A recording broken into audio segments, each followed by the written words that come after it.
Hey, welcome back. I'm Ash. And I'm Sage. Really glad you're here with us today. It's a quiet Tuesday morning over here. Coffee is still warm. The office is calm. For now. For now. That's the important part. Ash, did you see the Slack message from David this morning? The one at 7:45? I did. Yeah. 7:45. Who sends a Slack message at 7:45 in the morning? People who wake up and immediately think about work. That's a little scary. It is. But I think we all know that feeling. Eyes open. And the brain just goes, okay. What do I need to do today? Before coffee. Before anything. Before coffee. Exactly. I had a moment like that yesterday. I woke up thinking about the project update, the one I have to send to my manager. And I just lay there thinking, how do I even start that email? How do you start it? That's the thing. I didn't know. I just stared at the ceiling for a while. That happens more than people talk about. You wake up and your brain is already working. Already anxious. Before the day even begins. And then you get to work and someone asks, "Hey, how are you?" And you say, "Good, thanks," because what else do you say? Right. You're not going to say, "Actually, I've been anxious since 6 in the morning about an email." Definitely not. But most people understand that feeling. Even if they don't say it out loud. Yeah, I think that's what I want to talk about today, actually. That quiet nervousness at work, especially around English, around communication. That's a good topic. Because I think a lot of people feel it and never talk about it. Exactly. You're in a meeting. Someone asks a question. You know the answer. But something stops you. You don't speak. And then someone else says the same thing you were thinking. And they say it in English. Calmly. Clearly. And you feel a little frustrated with yourself. And maybe a little embarrassed.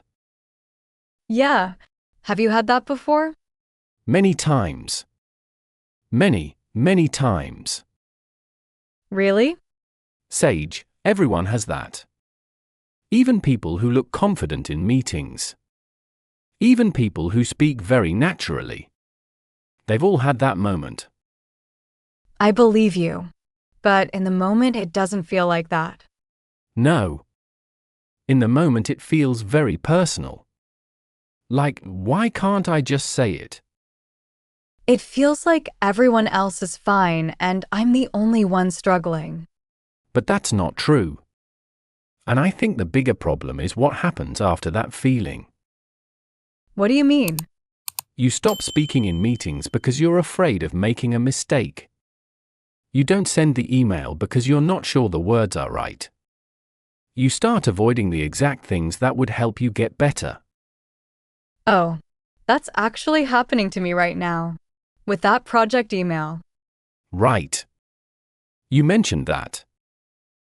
I keep telling myself I'll write it after I finish one more thing. But really, I'm just nervous about starting it. And that avoidance feels like waiting. But actually it's making everything harder. Yeah. Okay. So what did you do when you had that feeling? I just started typing. Even badly. I wrote a very rough first draft and then fixed it. Just start somewhere. Just start somewhere. The first sentence doesn't have to be perfect. Okay. That actually helps. And there's a phrase I use a lot as an opener. Just to follow up on. It's very simple. Very common at work. And it's soft, it doesn't feel pushy. Just to follow up on. Yeah. You can use it for emails, Zoom calls, messages. Just to follow up on our last conversation. Just to follow up on the project update.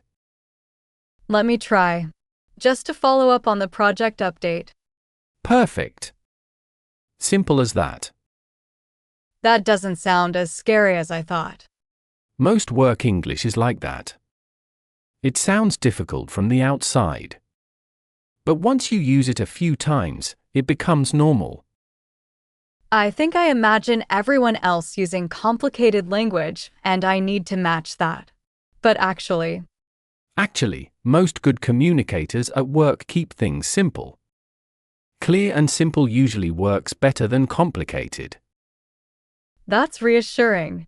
I really needed to hear that today. Good. Then it's good we're talking this morning. I heard something interesting lately, actually. There's been a lot of conversation in companies about how employees communicate confidence in meetings. Whether how you speak matters as much as what you say. Yeah. That connects to what we were just talking about. Because it's not just about the words. It's about how you say them. The pace, the tone, Even the pauses. the pauses? Pausing is actually confident behavior. When you pause before you speak, it doesn't look weak. It looks like you're thinking. Like what you're about to say matters. I always feel like pausing makes me look slow. Think about someone you respect at work. A senior person. Do they rush through everything they say? No. Actually, no. My manager speaks quite slowly sometimes. And it feels solid. Exactly. Slow and steady sounds more confident than fast and nervous. So I don't need to speak faster. Slowing down a little might help you more than anything. Okay. That's genuinely new information for me. And there's a small phrase that helps when you need a moment to think. That's a good question. Let me think about that. That's a good question. Let me think about that. Yeah. It gives you a few seconds. And it sounds completely professional. Not like you don't know the answer. Like you take the question seriously. Have you actually used that in a meeting? Last week, someone asked me something on the team call and I wasn't ready. I said, "That's a good question. Let me think about that for a moment." And then I answered. And they were okay with that? They nodded. And moved on. No one thought anything of it. Wow. Okay. The bar is often lower than we think. People aren't sitting there waiting for you to fail. I keep imagining everyone is watching me for mistakes. Everyone is mostly thinking about their own work, their own stress, their own emails. That's actually kind of comforting. It should be. Most colleagues are just trying to get through the day too. Right. We're all just trying to get through the day. Exactly. I had a moment recently, I don't know if I told you, where I misunderstood something in a meeting. I responded to the wrong point. And then I realized. And my face went completely red. Oh no. Yeah, I just wanted the Zoom call to end immediately. But I said, sorry, I think I misunderstood. Let me clarify. That's actually perfect. Really? Let me clarify is a really good phrase. It's calm. It's professional. It doesn't make you sound confused. It makes you sound careful. It felt embarrassing in the moment, though. Feelings and reality are two different things sometimes. The feeling was embarrassment. But the reality was you corrected yourself clearly and professionally. When you say it like that. Let me clarify. Use that whenever you realize something came out wrong. Or when something isn't clear. Say it with me. Let me clarify. Yeah. Let me clarify what I mean. Let me clarify that point. Or just, let me clarify. All good. I used to say, sorry, I made a mistake, and then immediately try to explain everything very fast. Fast explanation when you're already nervous rarely goes well. No. I usually say something even more confusing. Slow down. Take a breath. Say, let me clarify. Then explain. One step at a time. One step at a time. Work communication doesn't need to be fast. It needs to be clear. Exactly. You know, I feel like you should give a presentation about this somewhere. I'll pass on that. Why? You're good at this. Because presentations make me nervous too. I've just learned how to work with the nervousness. You still get nervous? Of course. Before every presentation. Before difficult conversations. That feeling doesn't go away. You just learn to move with it instead of against it. Moving with it instead of against it. I like that. Trying to stop feeling nervous usually makes it worse. Accept that it's there. Take a breath. And move forward anyway. Do you have a small thing you do? Before a presentation? I check my first sentence. Just the first one. I don't try to memorize everything. Once I start speaking, the rest usually comes. The first sentence is the hardest part. For most people, yes. Once you get past it, your brain relaxes a little. I always prepare everything and then freeze on the first word anyway. Prepare the start and trust yourself for the rest. You know more than you think.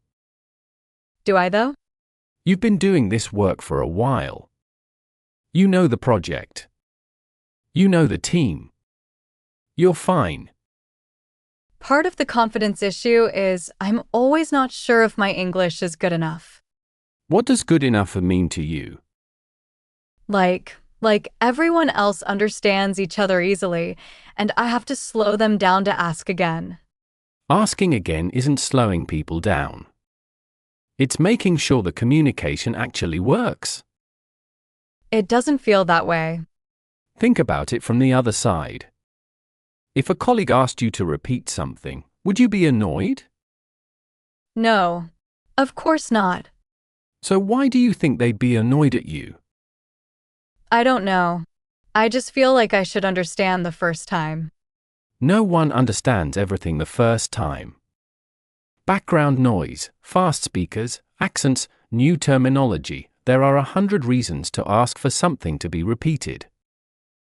I sometimes pretend I understood when I didn't, and then panic later.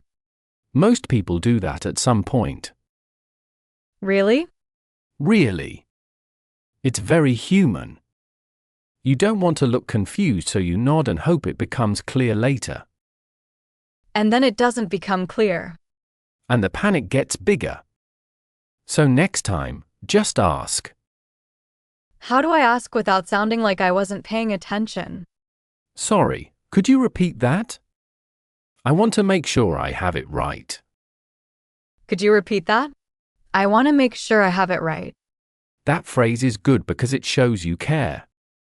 You're not asking because you weren't listening. You're asking because you want to be accurate. That's a much better frame than, sorry, I didn't understand. Much better. I want to make sure I have it right puts the focus on accuracy, not on your understanding. Could you repeat that? I want to make sure I have it right. Use that. It's easy. It works. And no one will think badly of you for asking. Have you said it in a meeting? Last Thursday. On a call with someone who speaks very fast. I said it twice. Twice? Twice. And both times they were happy to repeat. Okay, that helps. Knowing that calm people still ask for things to be repeated. Calm people ask more than nervous people. Because they're not afraid to. I always thought confident people just knew everything. No. They just ask without embarrassment.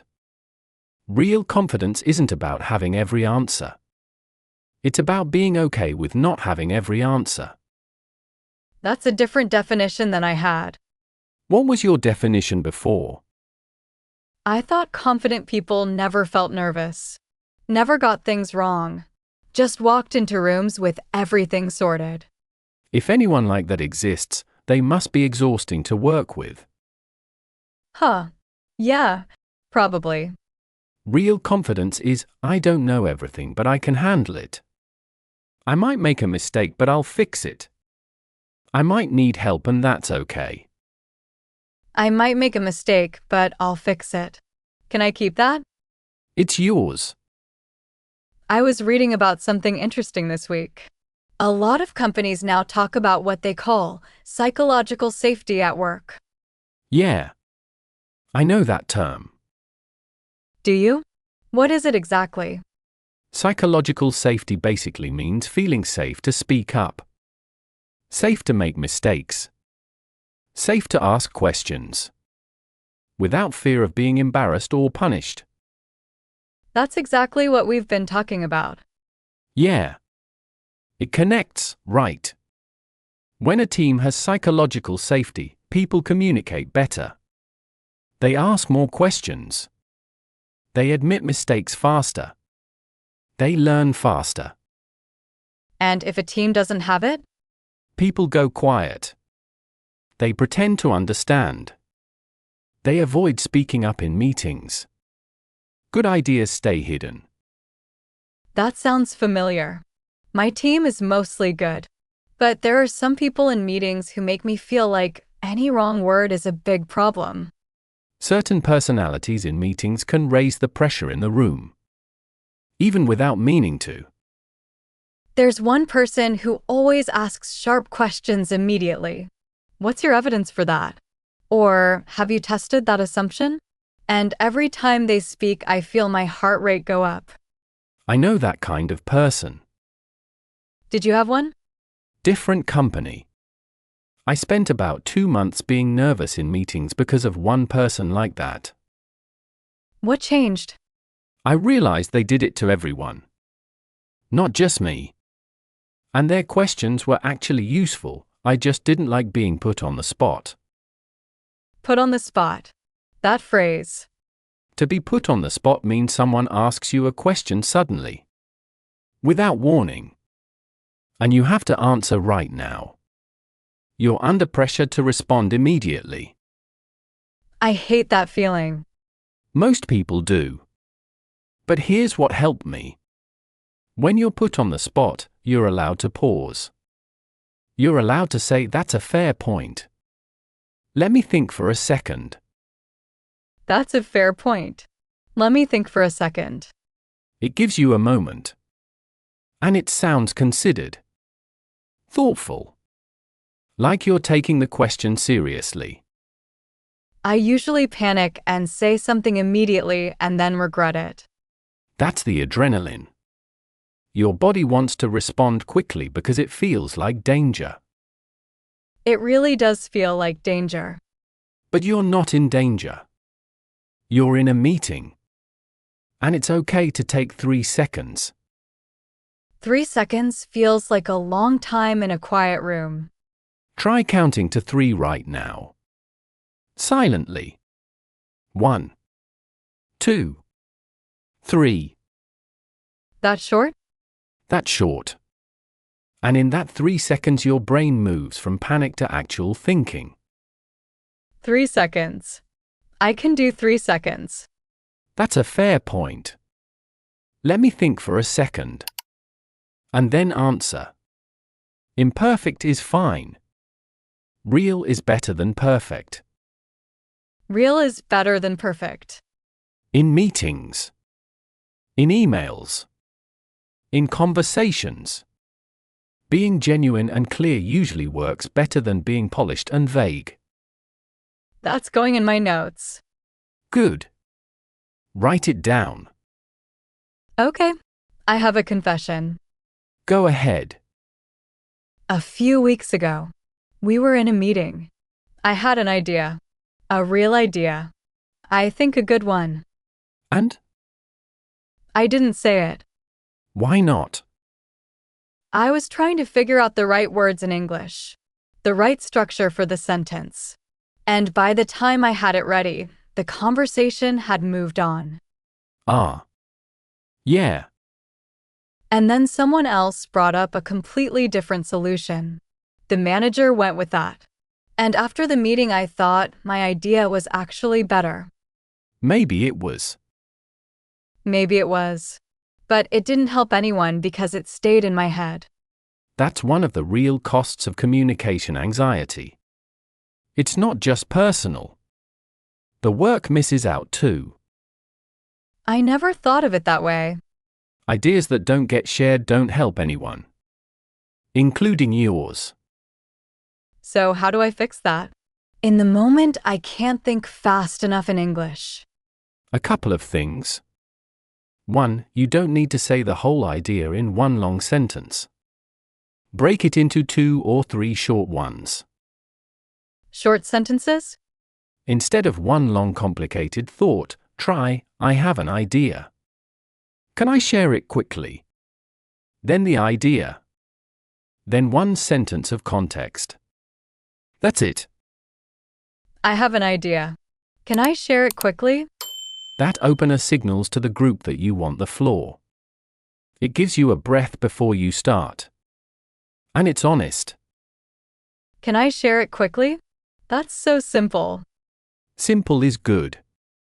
And or if the conversation moves on before you could speak, you can still say something afterward. After? Before we close, I had a thought on this earlier. Is there time to mention it? That's allowed? Of course it's allowed. You're not interrupting. You're asking permission. And it gives you space to contribute even when you were too slow earlier. Before we close, I had a thought on this earlier. Is there time to mention it? That phrase works because before we close shows you're aware of the time. I had a thought is gentle. Not, actually I have a better answer. Just, a thought. Much less pressure. And if they're really out of time, you say, I'll send a quick note after. And then you do. I'll send a quick note after. Your idea still gets heard. Just a little later. Okay. This is very practical. I feel like I'm going to have a different week because of this conversation. That's the best thing you could say. There's something coming up that I'm nervous about. What is it? We have a project review at the end of the month. I have to present my part, maybe 5 or 6 minutes. But It feels bigger than 5 or 6 minutes. much bigger. The Q&A after worries me most. During the presentation, I have my notes. But afterward, I don't know what they'll ask. The unknowns are always harder than the knowns. Much harder. Okay. One thing that helps with Q&A, you're allowed to say, that's a great question. I'd like to look into that and get back to you. I'm allowed to not answer? You're not answering. You're deferring. Deferring means delaying something, respectfully, to a better time. So I'd like to look into that and get back to you is a completely professional response. I'd like to look into that and get back to you. It says, I take your question seriously. I don't have the full answer right now, but I will get it for you. And that's okay? In a project review? More than okay. Saying I'll look into that is more professional than guessing and getting it wrong. I always feel like I have to have every answer ready. Nobody has every answer. Even the most senior people say, let me check on that regularly. Really? Let me check on that is one of the most common phrases in professional English. And one of the most honest. Let me check on that. Use it. It's not weakness. It's accuracy. Let me check on that and get back to you by end of day. Even better. You've added by end of day. That tells them when. That's professional and clear. Okay. I feel better about the review already. Good. And one more thing, practice your opening sentence. Just that one. Out loud if you can. Out loud? Say it to yourself before you go in. Even quietly. It helps your voice remember the words, so it doesn't stumble at the start. What's a good opening for a presentation? Good morning, everyone. I'm going to walk you through the latest update on our project. I'm going to walk you through. Walk you through means guide you through. Take you step by step. It's calm and professional, and it sets a steady tone. I'm going to walk you through the latest update on our project. That's good. Yeah? Really. Say it like you own it. Take a breath before you start. Slow down just slightly. I'm going to walk you through the latest update on our project. There you go. Practice that tonight. I will. Do you think people notice when your English isn't perfect? Grammar mistakes. Wrong word order. Wrong tense. Honestly? Honestly. Sometimes. But much less than you think. And usually it doesn't matter as much as the content. The content? What you're saying matters more than the exact words you use to say it. If your idea is clear and useful, people focus on the idea. I still worry though. That's fair. Worry a little. But not so much that it stops you from speaking. The stopping is the problem. Right. A small grammar mistake that gets said out loud is always better than a perfect sentence that stays in your head. Always? Always. An imperfect contribution is more valuable than a perfect silence. That's a strong thing to say. It's true. No one benefits from a good idea that was never shared. Part of it is I feel judged. For my English. For my accent sometimes. That feeling is real. And I'm not going to tell you no one ever notices those things. Because sometimes they do. Right. But most decent workplaces, people care more about reliability. About good work. About communication that's honest and useful. Not about perfection. Reliability. I can do reliability. You're already doing it. You show up. You care about doing things well. You follow through. On the accent, I sometimes feel like it makes me sound less professional. Being understood matters more than sounding like a native speaker. Speak clearly. Speak at a steady pace. Use words you're confident with. That combination communicates professionalism. Even with an accent? Especially with an accent. It shows you've worked to communicate in a language that maybe isn't your first one. That takes real effort. I don't usually think of it that way. Most people who struggle with work English don't give themselves credit for what they've already done. You're communicating. In English. At work. That's not nothing. When you say it like that, You're already doing the hard part. The rest is just practice. practice. Again. Always practice. Not studying. Not grammar rules. Just using the language in real moments. Regularly. Like this? Exactly like this. Listening counts. Thinking in English counts. Noticing how people speak at work counts. All of it. I keep undervaluing those things. A lot of people do. They think learning has to feel like homework. Like something difficult. And you're saying it doesn't. Real language progress happens in real moments. The meeting where you tried a new phrase. The email where you used something you'd heard. The conversation where you asked instead of pretending. The conversation where I asked instead of pretending. That one. That's real progress. Okay, I'm keeping that. Good. Keep it. Can I tell you something awkward? Go ahead. Last week. Team lunch. Everyone was laughing at something. I didn't catch the joke. So I laughed anyway. Ah. And then someone explained it later, and it was completely different from what I thought. It was about a TV show. One I haven't seen. So you laughed at a TV show reference you didn't know. For a full 30 seconds. Very convincingly. Well, the acting skills are clearly there. It was mortifying. A little. Did anyone notice you didn't get it? I don't think so. But I knew.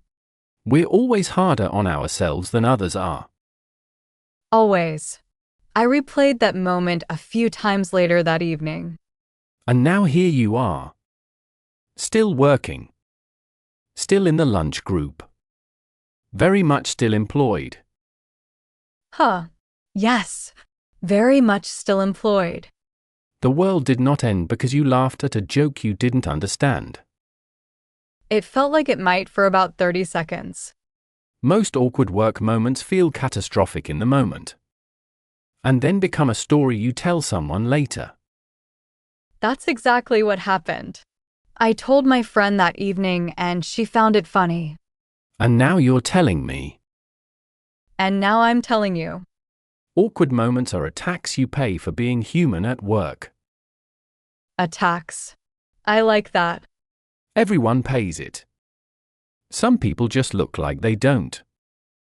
The people who always look composed, do they really never have awkward moments? Everyone does. They just don't let it live in their head for days afterward. You know what else I struggle with? At the end of meetings. When the manager says, "Any questions?" and the whole room goes quiet. That's silence. That silence is very loud. It is. And then everyone waits for someone else to break it. I always have something I want to ask, but I feel like, if I ask now, I'm keeping everyone back. Or my question is too small. Any questions is genuinely an invitation. Not a trap. It feels like a trap. I know. But the manager is usually genuinely asking. And if you have a question, it's probably one someone else has too. That's something I've heard before. Because it's usually true. You're rarely the only one who wants clarification on something. So I should just ask. Just ask. Keep it short. Just a quick question about the timeline. When is the deadline exactly? Short and specific. Just a quick question about. Is a very natural opener. Just a quick question about the budget.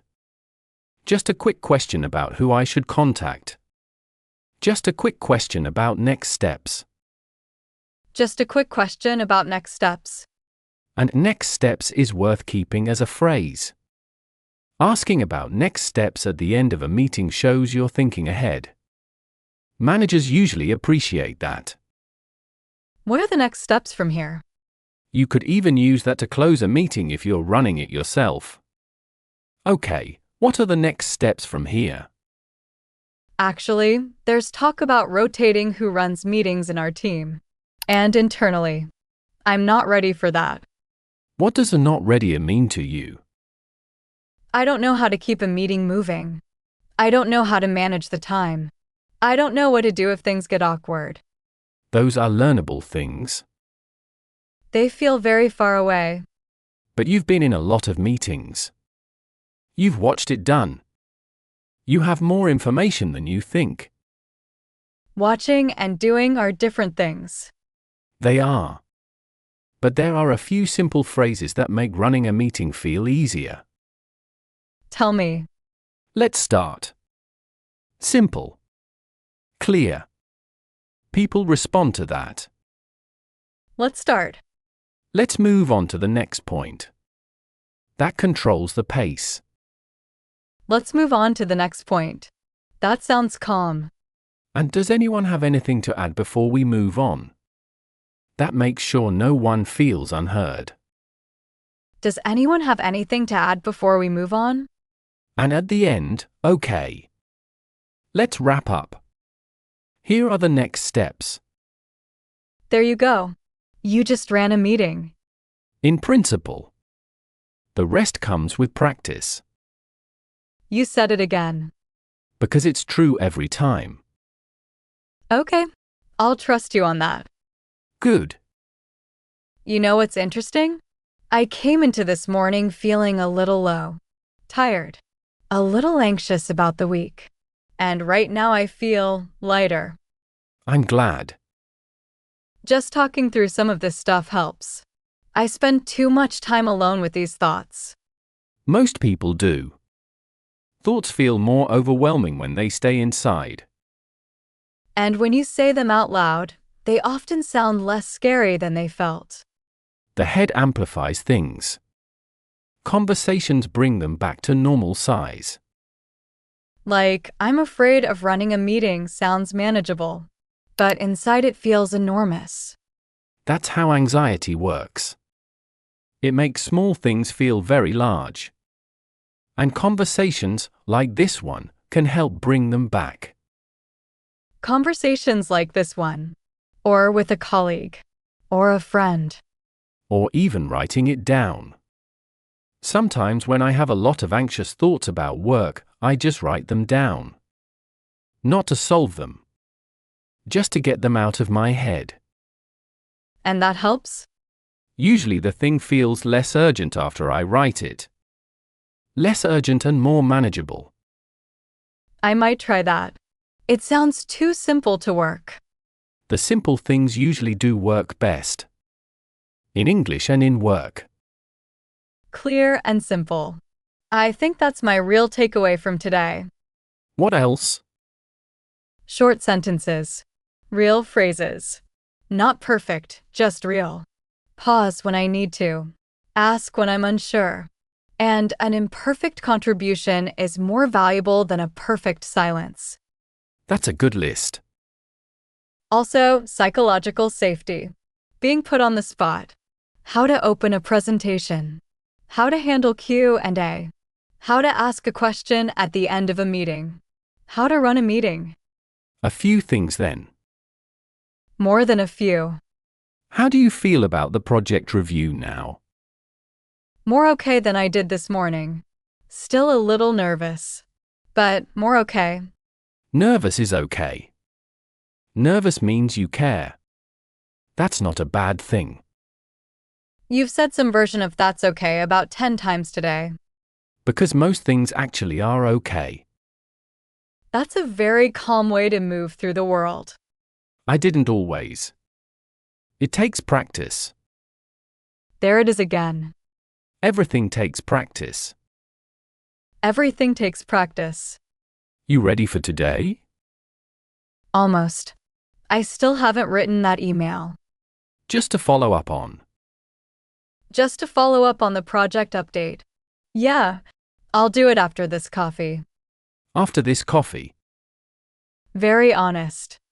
Very honest. Sage? Yeah, You're going to be fine. yeah, I think I am. I know you are. Thank you. This helped. Genuinely. Good. Same time next week. Same time next week. Take care of yourself today. You too. And if you're listening to this, you too. Take care of yourself today. Yeah. Wherever you are right now, commuting, working, having your coffee, lying down after a long day, you're doing fine. You're doing fine. English takes time. Work takes time. Confidence takes time. It all gets a little easier. Slowly. Just keep going. One conversation at a time. One email at a time. One meeting at a time. And if you have a moment like the TV show joke, where you laugh and have no idea what the joke was about. That's just Tuesday. That's just Tuesday. See you next week. See you next week.